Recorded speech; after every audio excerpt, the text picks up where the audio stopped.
Hello everyone, good morning. तो दोस्तों, आज 5 अक्टूबर है और आज एक बड़ी अच्छी खबर है। यूपी में कुल मिला के 2.25 करोड़ किसान ऐसे हैं जिन्हें पीएम किसान सम्मान निधि का बड़ा ही बेसब्री से इंतजार रहता है। तो उनका आज इंतजार ख़त्म हो रहा है। 2.25 करोड़ किसान यूपी के, कुल मिला के देखा जाए तो 9.4 करोड़ किसान पूरे भारत से ऐसे हैं जिनको 18वीं किस्त का इंतजार था। तो आज पीएम किसान सम्मान निधि की 18वीं किस्त जारी की जा रही है और इन 9.4 करोड़ से अधिक लाभार्थी किसानों को 20,000 करोड़ से अधिक की धनराशि ट्रांसफ़र कर दी जाएगी। और ये जो 18वीं किस्त है, इसको प्रधानमंत्री मोदी जो हैं वो वाशिम, महाराष्ट्र से जारी करेंगे। तो आज शाम तक किसानों के खाते में ये पैसे पहुंच जाएंगे।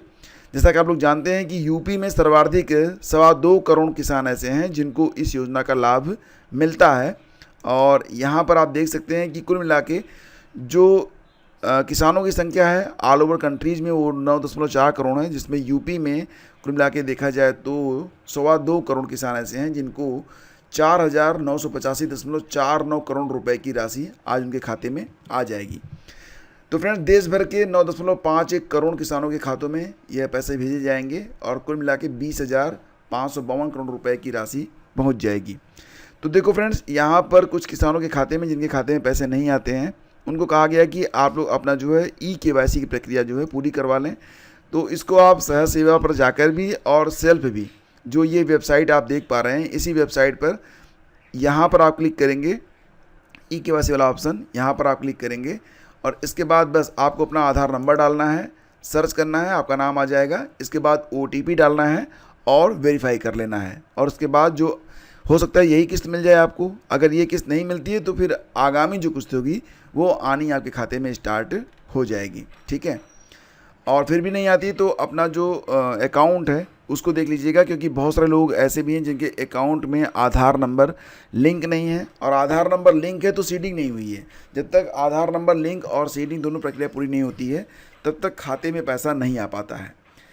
एक बहुत ही महत्वपूर्ण और इम्पॉर्टेंट न्यूज़ आपके सामने है। SC/ST उप वर्गीकरण पर पुनर्विचार याचिका सुप्रीम कोर्ट ने खारिज कर दी। जैसा कि आप लोग जानते हैं कि अगस्त 2024 में सुप्रीम कोर्ट ने ये फैसला दिया था कि अगर राज्य चाहें तो वो अपने स्टेट में SC/ST रिजर्वेशन में उप वर्गीकरण कर सकते हैं। जैसे कि OBC में होता है ना कि creamy layer, non creamy layer, उसी प्रकार से SC/ST वर्ग में भी अगर वो चाहें तो उप वर्गीकरण कर सकते हैं। हालांकि इस सुप्रीम कोर्ट के इस फैसले का बड़े स्तर पर विरोध भी हुआ था और इसके बाद कुछ याचिकाएं भी डाली गई थी। सुप्रीम कोर्ट ने कोटा के आदेश पर फिर लगाई मुहर। तो ऐसी खबर यहाँ पर आ रही है कि सुप्रीम कोर्ट ने कोटे में कोटा यानी कि आरक्षण के भीतर आरक्षण की इजाज़त देने वाले फैसले पर एक बार फिर अपनी मुहर लगा दी है। कोर्ट ने SC/ST के उप वर्गीकरण की अनुमति देने वाले फैसले के विरुद्ध दाखिल 2 दर्जन से अधिक पुनर्विचार याचिकाएं खारिज कर दी हैं। कोर्ट ने कहा कि फैसले में ऐसी कोई खामी नहीं है जिसके लिए फैसले पर पुनर्विचार करने की ज़रूरत हो।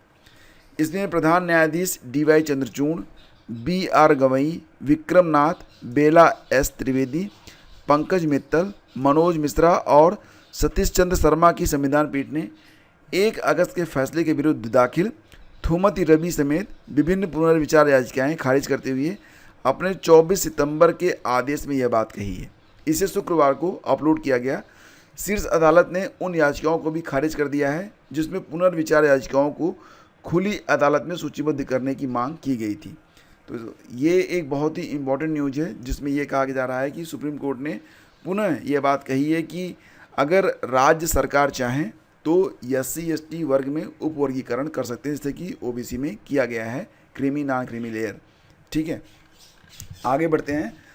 शिक्षा सेवा चयन आयोग में देवेंद्र ने संभाला परीक्षा नियंत्रक का पद। तो जैसा कि आप जानते हैं कि देवेंद्र प्रताप सिंह को 23 सितंबर को ही ये पद दे दिया गया था। हालांकि उन्होंने अभी तक अपना जो कार्यभार था उसको ग्रहण नहीं किया था और अब वो अपनी सीट पर आ गए हैं, यानी कि उन्होंने कार्यभार ग्रहण कर लिया है। तो जैसा कि आप यहाँ पर देख पा रहे हैं, ये हैं देवेंद्र प्रताप सिंह। और देखो यहाँ पर ना सबसे पहला काम तो इनका ये होगा कि TGT PGT और साथ ही साथ जो असिस्टेंट प्रोफेसर की परीक्षा है उसको करवाना। और बच्चे जो है बहुत ही व्यग्रता से इंतज़ार कर रहे हैं।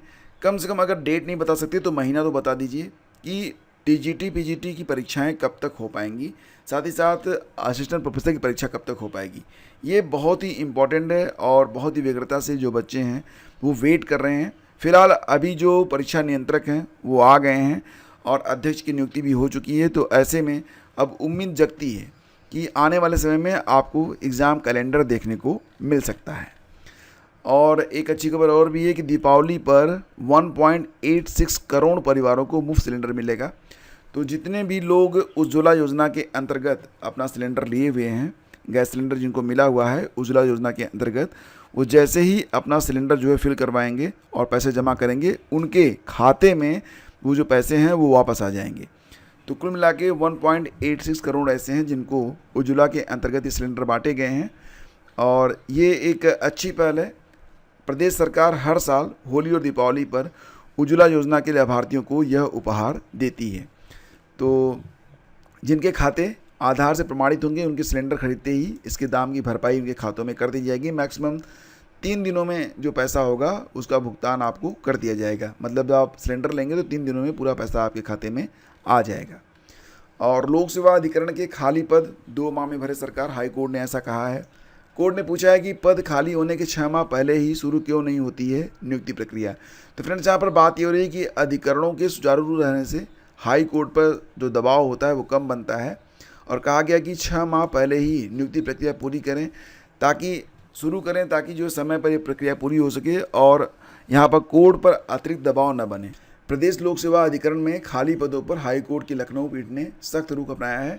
कोर्ट ने कहा कि इससे उच्च न्यायालय पर बोझ बढ़ता है। अधिकरण में पद खाली रहने से लोक सेवकों को त्वरित न्याय मिलने में दिक्कत आती है, लिहाजा राज्य सरकार खाली पद भरने की प्रक्रिया 2 महीने में पूरी करके नियुक्ति का आदेश दे। आपको बता दें कि ये जो आपका लोक सेवा अधिकरण होता है इसमें एक अध्यक्ष का पद होता है। इसके अलावा उपाध्यक्ष प्रशासनिक सुरेश चंद्र 5 जनवरी 2025 और सदस्य जितेंद्र कुमार सिंह 31 दिसंबर 2024 को से रिटायर हो रहे हैं, सेवानिवृत्त हो रहे हैं। तो इसमें बहुत सारे पद खाली हो रहे हैं, जैसा कि अध्यक्ष, 1 उपाध्यक्ष न्यायिक, 1 उपाध्यक्ष प्रशासनिक, 5 सदस्य प्रशासनिक और 5 सदस्य न्यायिक के पद इसमें स्वीकृत हैं।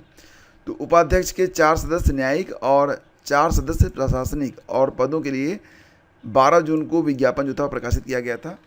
किस पद के लिए आए कितने प्रार्थना पत्र बताया जा रहा है। फिलहाल यहाँ पर ध्यान दीजिएगा कि ये ऐसी कोई कॉमन वैकेंसी नहीं होती है जिसमें मतलब सभी लोग आवेदन कर सकें। ये एक विशेष प्रकार की भर्ती है और इससे किसी को बहुत विशेष लाभ भी, जैसे कि जो एस्पिरेंट होते हैं, जॉब सीकर्स होते हैं, उनको कोई विशेष फ़ायदा इससे नहीं मिलता है। डीएलएड की मान्यता के लिए आए 105 आवेदन। जैसा कि आप जानते हैं कि वर्तमान समय में डीएलएड के लिए अभी आवेदन की प्रक्रिया शुरू है, लेकिन कुल लगभग 2,28,000 सीटें हैं। अभी तक केवल 1 लाख आवेदन ही आए हैं। बहुत ही कम आवेदन आ रहे हैं। पिछले 5 वर्षों में कोई भर्ती आई नहीं है और युवाओं का इस कोर्स के प्रति जो रुझान है वो कम होता जा रहा है। फिर भी डीएलएड के लिए फ़िलहाल जो आवेदन है वो आ रहे हैं। कुल 105 विद्यालयों ने आवेदन किया हुआ है कि उनको जो है डीएलएड की मान्यता प्रदान की जाए। और सिपाही भर्ती परीक्षा का परिणाम अक्टूबर के अंत तक जारी हो सकता है। मुख्यमंत्री योगी ने ऐसा आदेश जारी किया है कि सिपाही भर्ती परीक्षा का जो परिणाम है वो अक्टूबर के अंत तक जारी कर दिया जाए। फिलहाल एक खबर और भी है कि राज्य सरकार ने बार आदेश के बाद भी संपत्ति का ब्यौरा न देने वाले 32,624 कर्मियों का सितंबर माह का वेतन रोक दिया है और विभागीय लेख अधिकारियों को सख्त हिदायत दी गई है कि जब तक संपत्तियों का ब्यौरा वो नहीं दे देते हैं, इन कर्मियों का वेतन जारी न किया जाए।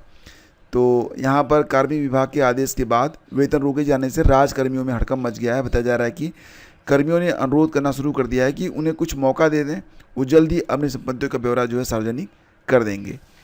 तो ये आज की खबरें हैं और उम्मीद करता हूँ कि ये सेशन आपको पसंद आया होगा। सितंबर माह की जो करंट अफेयर की PDF है वो आज दोपहर तक जारी हो जाएगी और उसका लिंक इस वीडियो के डिस्क्रिप्शन में उपलब्ध रहेगा। साथ ही साथ कम्युनिटी टैब और आपको जो टेलीग्राम चैनल है उस पर भी डाउनलोड लिंक दे दिया जाएगा। धन्यवाद आपका। Have a great day. जय हिंद।